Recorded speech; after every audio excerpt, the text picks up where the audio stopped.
With the graphing calculators, the first thing I'm going to do is clear the memory, just in case somebody in another period was using a calculator and it has weird settings. Does anyone remember how to clear the calculator? Starts with the blue button.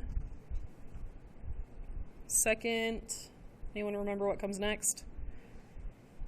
Second plus 712. Second plus 712 clears the memory, gets us all back to normal. So today, the first two words that we're going to look at for characteristics of functions, we're going to look at x-intercepts and y-intercepts, which you guys have definitely found before. But in Math 3, we don't find them by hand. We find them in the calculator because we just want to identify what they are quickly. We're not as concerned about computing them and finding them and showing our work with that. So the x-intercept is where the graph crosses the x-axis, and the y-coordinate is always 0. So the point is always written as a number for the x value and a 0 for the y value.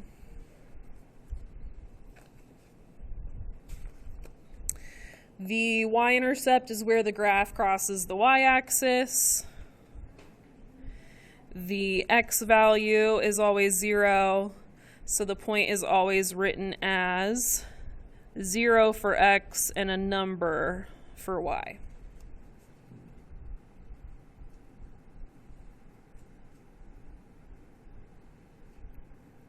Okay, so this on the calculator is probably the hardest thing that we're going to be learning this unit as far as what to do on your calculator. So let's go ahead and let's get these example problems plugged in. Obviously, if I look at this example problem, I can just tell what the x and the y-intercepts are, but I'm going to make us do it on the calculator twice so that we can practice this twice. So to graph this, we always hit y equals to go to the graphing option. So I'm going to hit y equals. And then I've got negative absolute value of x plus 2. So I'm going to type the negative button, which is underneath the 3. So remember, this is a negative right here. This is a minus over here. And I always know which one to push based on how I read the equation out loud. Okay, so negative absolute value of x plus 2. So I've got the negative. Do you guys remember how to get to the absolute value sign? We hit the math button. It's underneath the green button. We hit the math button, and then we go over to number, and it's the first one, ABS. It's the first one. Okay, absolute value of x plus 2. The x is right next to the green button. X plus 2, and then we can hit a right arrow to get out of that, plus 4. Negative x plus 2 plus 4. All right, and then how do we graph it? Top right, the button all the way to the top right is the graph button, so we'll do that. Okay. So if we wanted to look at the table of values, we could hit second table. That would bring us to all the table of values. If we want to find something like an x-intercept or a y-intercept, or if we have graphed two lines at once and we want to see where they cross, anything like that, that would be us calculating something, which is above the trace button. So if we want to calculate something, we're going to hit second trace. All right? Now, the x-intercept is also called the 0 of the graph because it is where the y value equals 0. So it's called the 0 of the function because the y value is 0. So next to this, I'm going to say the x-intercept is also called the 0 of the graph. And then off to the side, I'm going to write for my calculator the instructions for the x-intercept. I just typed second trace, and now I'm going to do option number 2. Option number 2. So second trace, option number 2. Okay, now when we do this, the calculator asks us for left bound and right bound. So when you are looking for the x-intercept, you're kind of like programming the calculator, and the calculator is saying, where do you think the x-intercept is? And you are answering, it is between this number and this number. Calculator, I want you to look between this number and this number. So I can see, like with my eyes, I can see the x-intercept is at -6, right? Because this answer is pretty easy. So if I was telling the calculator where to look, I could tell the calculator to look between -7 and -5. If I tell the calculator to look between -7 and -5, it will find the answer. Now, if I want to be less specific because I'm being lazy, I could say, hey, calculator, look between -8 and 0. It's somewhere on the left side of the graph. And if I do that, the calculator will still find it. So I don't have to be super accurate for the calculator to be able to find this. So I can say, hey, calculator, look between -7 and -5. Or I can say, hey, calculator, look between -8 and 0. And it's going to find that x-intercept either way. Does that make sense? Okay, so for left bound, I'm going to type -7 because that is the number that is to the left of the x-intercept. And then when I press enter, now it's going to ask me what is to the right of the x-intercept, and this is where I'm going to type -5. So type -5. Now, when I press enter after this, the calculator says that it is guessing what the answer is, and the guess is always terrible. It's never accurate. Don't ever go based off the guess. Okay? We always ignore the guess. We press enter one more time, and when you press enter this time, it will give you the answer. The answer is that the 0 of the function, or the x-intercept, is -6, 0. We all good? We could see where that came from? Okay, so let's write that x-intercept down, -6, 0. All right, for the other one, I'm going to follow the process again. So I'm going to do second trace, option number 2, and it's going to ask me the questions again, left bound and right bound. So if my x-intercept is at 2, I could say my left bound is 1 and my right bound is 3.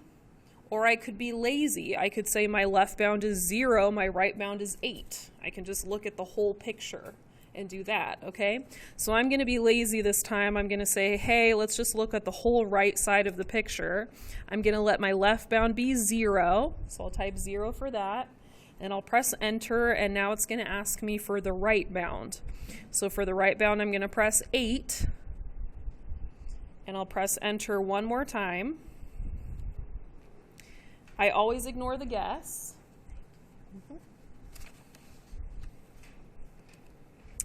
And the x-intercept is 2, 0.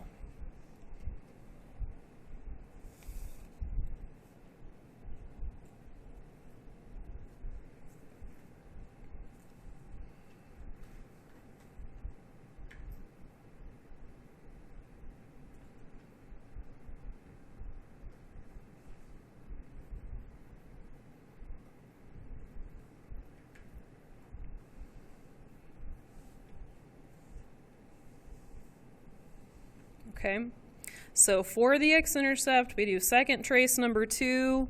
We choose a number to the left and right. So choose a number to the left and right of where the x-intercept looks like it is. You can be close to where the x-intercept is, or if you want to be lazy, you can be a little bit wider. You can be a little bit further away from it, okay? So I will be honest, when I am finding x-intercepts on these calculator screens, if I have an x-intercept that is anywhere over here, I usually do -10 to 0. Because -10 to 0 is how wide the window is on the left side. If I'm looking for an x-intercept on the right side, I usually do 0 to 10. because it'll make it find it for me real quick. Okay. All right. For the y-intercept, we do second trace. So again, we're going to be calculating something. Second trace, and we do option number 1. Option number 1 lets you plug in any x value that you want. And once you plug in the x value that you want, it will give you the corresponding y value. So with the y-intercept, we know that we want an x value of 0. And if we have an x value of 0, then it will give us the corresponding y value, which is the y-intercept. So I'm always just going to plug in x equals 0. 0, 2.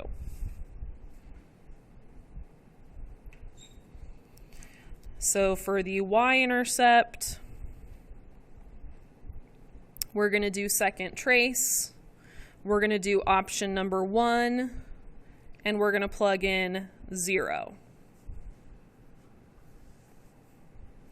Second trace, option number 1, plug in 0. Okay, let's try the next example. So I'm going to go back to the y equals button. I'm going to be hovered right here, and I'm going to press clear. Okay. So now we've just got to type this in. I've got 2. Now I need the absolute value. How do I type the absolute value?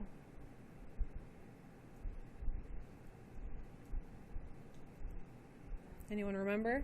Hit the math button. Over to number, and it's the first one. Okay. 2 times x minus 1. So since I'm using the minus button, I'm using this instead of the negative button. Since this problem says minus, I'm using this button. X minus 1, and then it says minus pi. Pi is right here. It's underneath the clear button, and it's in blue. So since it's in blue, I have to use the second key. So I'm going to hit second up arrow to get the pi. We all good? We typed it? Okay. So once you have that typed, go ahead and hit graph. And the graph should look like what's on your paper. Okay. We have 2 x-intercepts. The first one I can see is very close to -1. It's not quite over there. So we're going to have to do second trace number 2, and then we're going to have to choose a number for our left bound and a number for our right bound. So if we do second trace number 2, what would you guys like to use for left bound and right bound?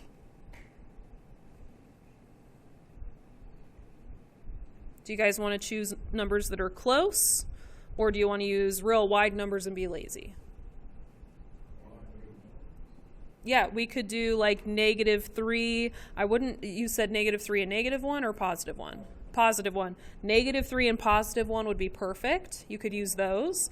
If you wanted to do lazy numbers, you could say, well, this x-intercept is on the left side, so I'm going to use -10, which is all the way over here, and 0, which is right here in the middle, that the answer is very close to. I'm going to ignore the guess. I always ignore the guess.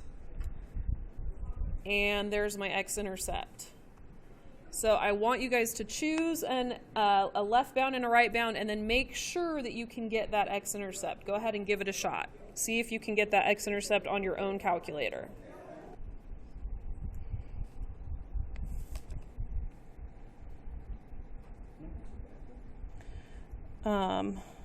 No, the whole class has to go. So we're going to wait. All right.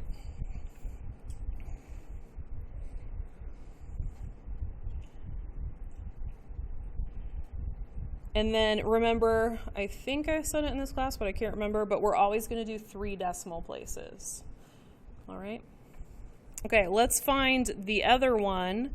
So this one looks like it's pretty close to 3. So what would a good left and right bound be?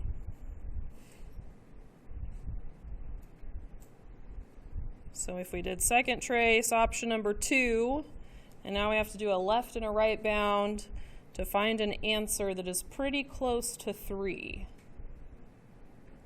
What should we do?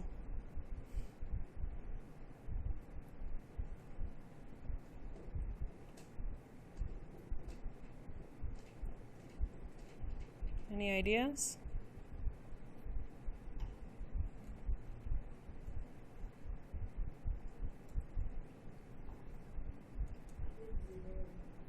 Zero to 5 would work.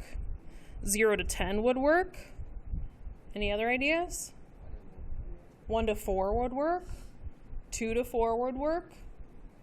So there's not just one right way to do it. There's lots of right ways to do it. So I'll do my lazy way, 0 to 10, because I can see that it's just on the right side. 2.571 if I round my decimals. 2.571. Okay. And then the y-intercept, how do we find the y-intercept? Follow these directions right here. What should I do? Second trace. Number 1, press enter and plug in 0. And it just gives us the answer. It's 0, negative 1.142. 0, negative 1.142. Okay. All right, so I'll give you a moment. I think in the packet with the problems in it, the next 2 problems ask you to find the x-intercept and the y-intercept.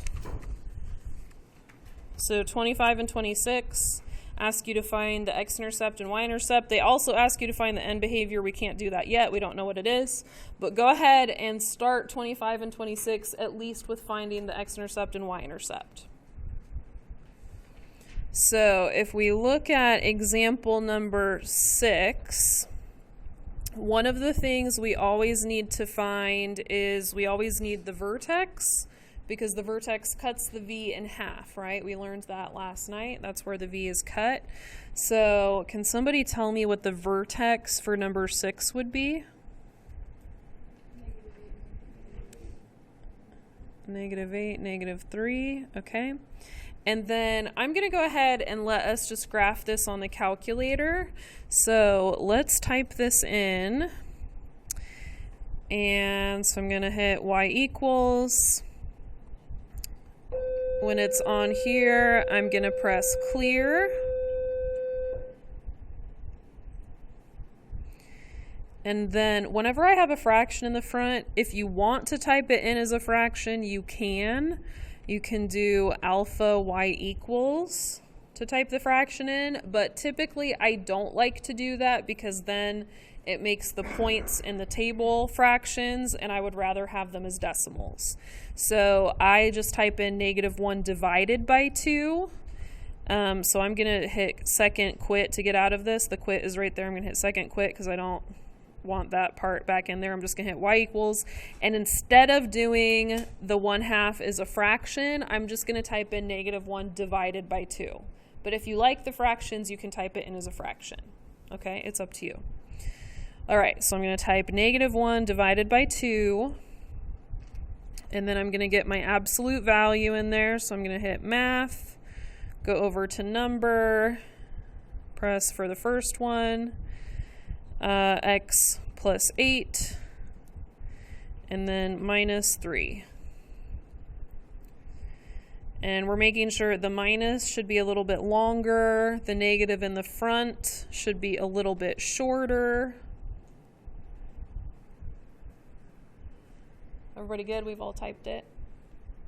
Okay, so I'm going to hit graph. And it will show us the picture. It's all the way over here. It's a pretty wide picture because this has a compression. And now I want to get the values from the table, so how would I do that? Anyone remember?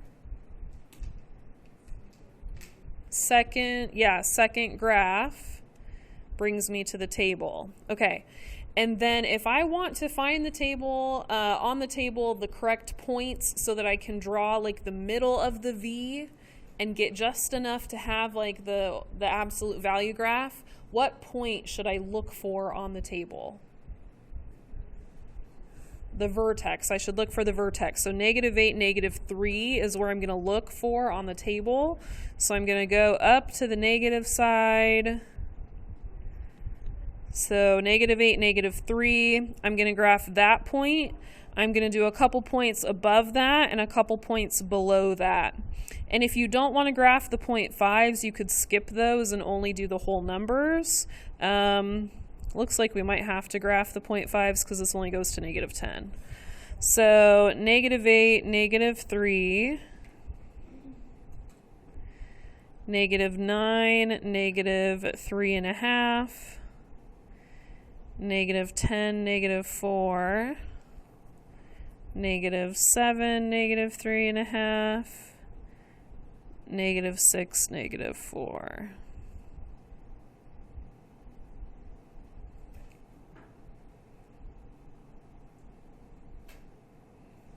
So there's the graph.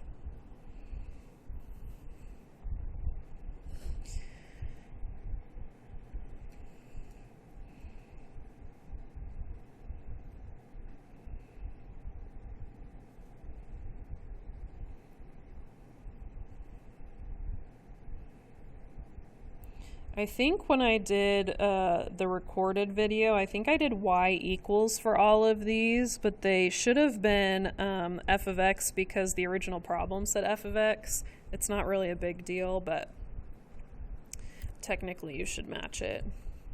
Okay, so does anyone remember how we decide which one gets the extra negative with it?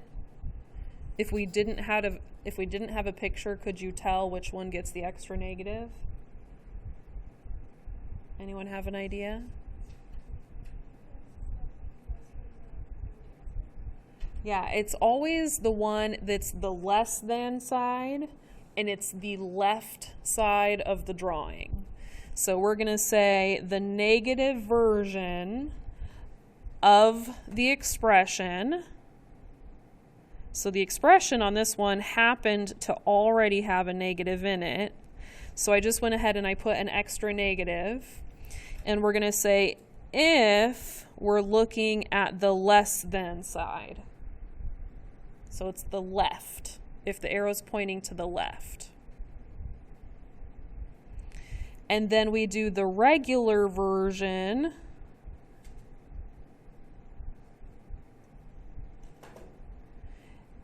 If x is greater than, if we're looking at the right side of the picture.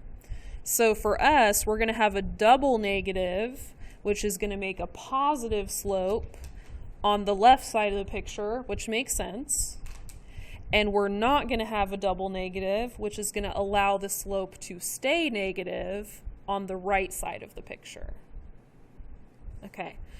And then can somebody tell me what is the x value that splits the picture in half?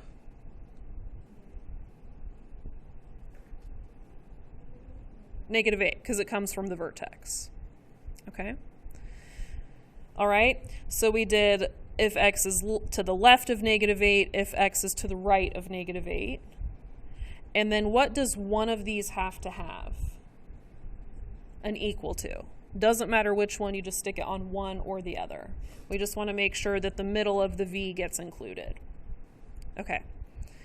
Now, what should I do to clean this up? To make it look nice, to not have parentheses, to not have a double negative? Yeah, distribute that -1/2. So I'll go ahead and say minus minus makes a plus. +1/2, I'll distribute that inside. Okay, so I've got +1/2 x plus what? +4 minus 3. Okay, so my first piece is +1/2 x, and then what? plus 1. Perfect. This is if x is less than or equal to negative 8. Okay. And then what is my other piece? We've got negative 1/2 x. And then what do we have? Negative 4 minus 3. So negative 1/2 x minus 7. If x is greater than negative 8.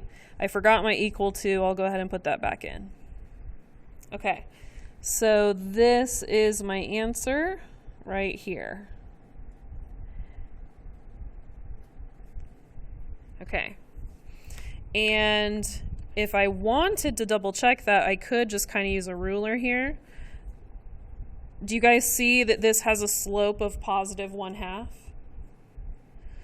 So if I continue that pattern, up 1 over 2, up 1 over 2, up 1 over 2, up 1 over 2, there's that pattern. Okay, I can see if I follow that pattern, it crosses at positive 1, the way that it was supposed to. And then this one, if I follow this pattern, down 1 over 2, down 1 over 2, down 1 over 2, down 1 over 2, if I follow that pattern, that one crosses at negative 7, the way that it was supposed to. Okay, cool. How do your brains feel? Pretty good? Pretty good? Okay. All right, for the next one, this one gets a little bit weird because we have never had a vertex like this one before. We've never had a vertex like this one before. So if we look at this, this one is kind of like if you were factoring, and if in a factoring problem, I told you that the factors of something were like x minus 5 and 7x minus 2 equals 0.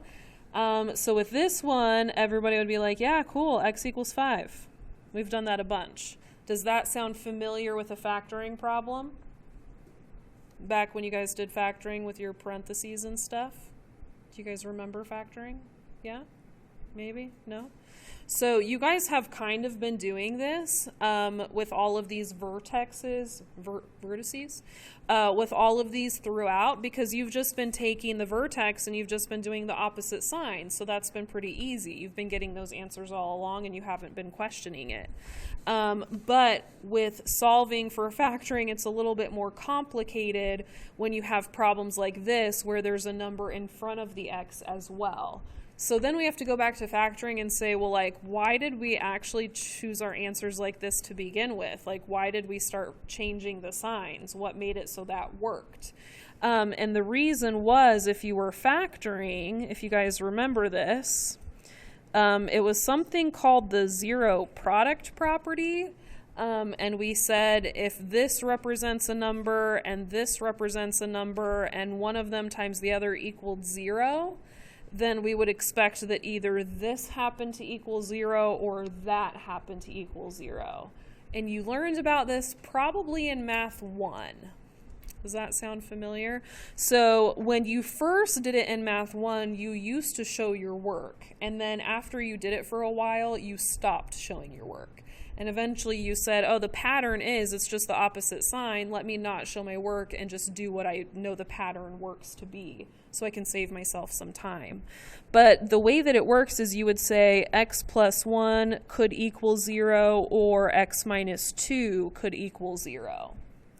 And then you would actually solve for x. So if you solved for x right here, you would minus 1 and minus 1, and you would say, oh, x equals negative 1. That's just the opposite sign.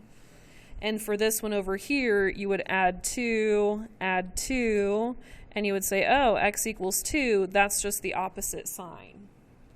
And so what you started to do when you guys were learning this in factoring is you just started to do the opposite sign, and you started to shortcut that step when you guys learned this. Now these problems were a little bit more complicated because of the number in front of x, so you might have come up with a shortcut for this one as well, but the basics would have been the same the very first time you learned it. You would have set it equal to 0 the very first time you learned it. And the first thing you would have done is you would have added the 2 to the other side, so you would have had 7x equals 2.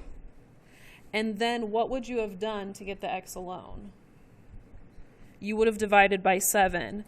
So the shortcut you would have come up with for these particular ones is that it's the opposite of this number divided by that number, and it always gives you a fraction. So the same is going to be true for us if we run into something like this. Whenever we're finding the vertex for something, we would say, oh, if it happens to have an extra number in front of the x, it's still the opposite sign. It just means that that number happens to be a fraction. Does that make sense? It's going to give us a fraction for the vertex instead of a whole number for the vertex. In fact, when I go to look at the table, I'm not going to see that on the table because my table only has the whole numbers for x. It counts by ones. It doesn't count by 2/7. Does that make sense? Okay. So for this one, we're going to say if I wanted to know what the vertex was for this, my vertex would be 2/7, comma 0. 2/7, comma 0. So let's go ahead and let's graph this one also. It's going to be a little bit harder to graph, probably. I don't know if the points are actually going to be nice, but we'll give it a shot. So I'm going to hit the y equals button. I'm going to clear this. Math, go over, press enter. 7x minus 2. I'm going to hit graph.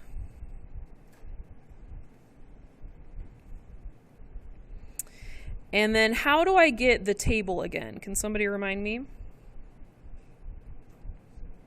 Second graph, okay. So I know that the vertex is at 2/7, comma 0. So 2/7, if I were to take from 0 to 1 and break it up into 7 pieces, 2/7 is very close to 0, but not quite there. And then 2/7, comma 0 is kind of close to 0, 0. And so now I'm just going to use this to graph some more points, but it's not going to be like the other V's where I have like the vertexes in the middle and the other points are like perfectly symmetrical on either side, because this V isn't going to work like that since the vertex was at a fraction. So I've got 0, 2, 1, 5,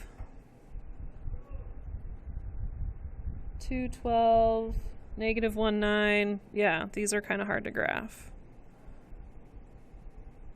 I'm just going to graph it kind of like this. It's not the most beautiful picture, but there it is.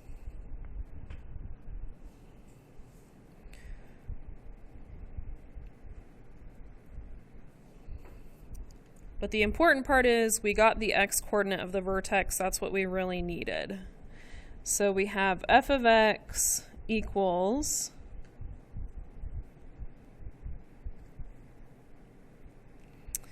and first we're going to do the left side. So if we're going to do the left side first, should we add a negative or leave it the regular way? Add a negative. So I'm going to say the negative version of what's in the grouping symbols. And this one did not have a number at the end, so I'm just going to leave that. If x is to the left, okay? So if we're looking at the left side. And then for the other piece, I'm going to say just leave it the way that it is. 7x minus 2. If we're looking at the right side, okay? And then what is the x value that divided the v in half? 2/7. Okay? And what do I need to include on one of these? An equal sign. It doesn't matter which one. I did the top one last time, so I'll do this one. Okay. Now what do I need to do? Simplify the top one. So I just need to distribute this negative. This one actually ends up being pretty easy to simplify. So the top one is negative 7x plus 2 if x is less than 2/7. The bottom one is positive 7x minus 2 if x is greater than or equal to 2/7. And we are done. Oh my goodness. That was a terrible box. All right. There we go.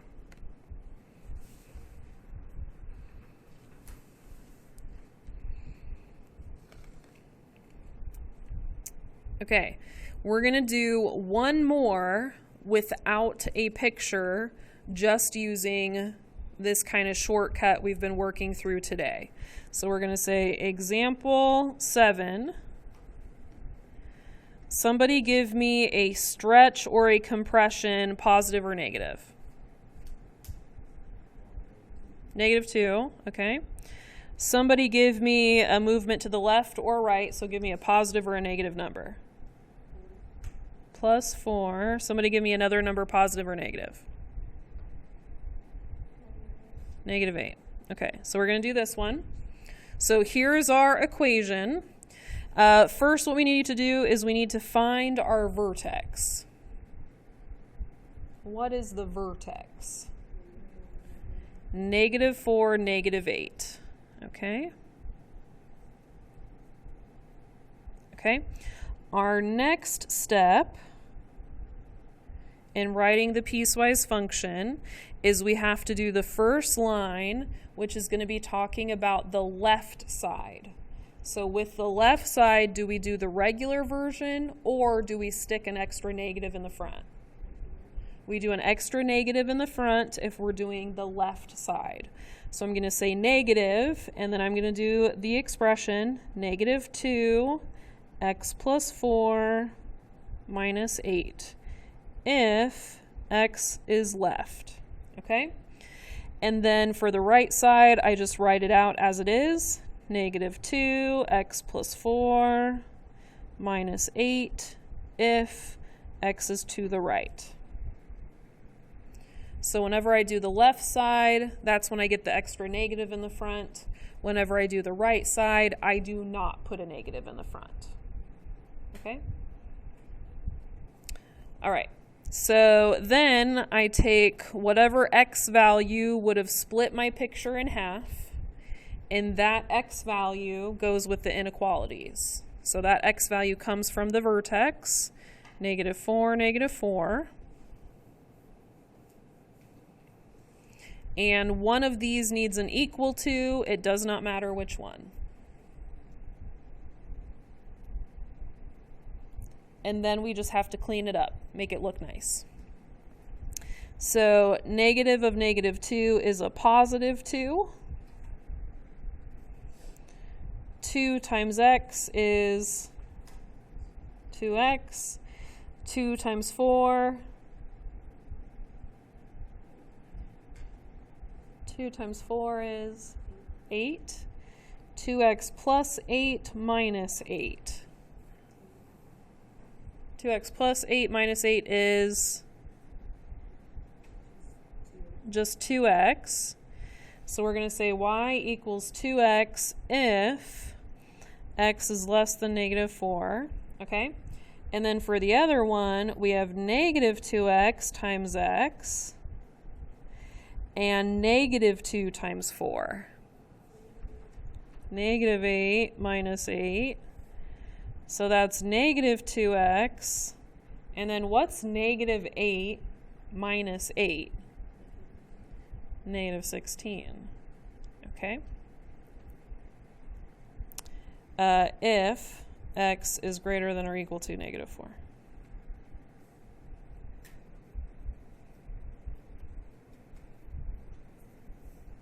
Okay. How are your brains feeling? Good? Feel good? Okay. All right.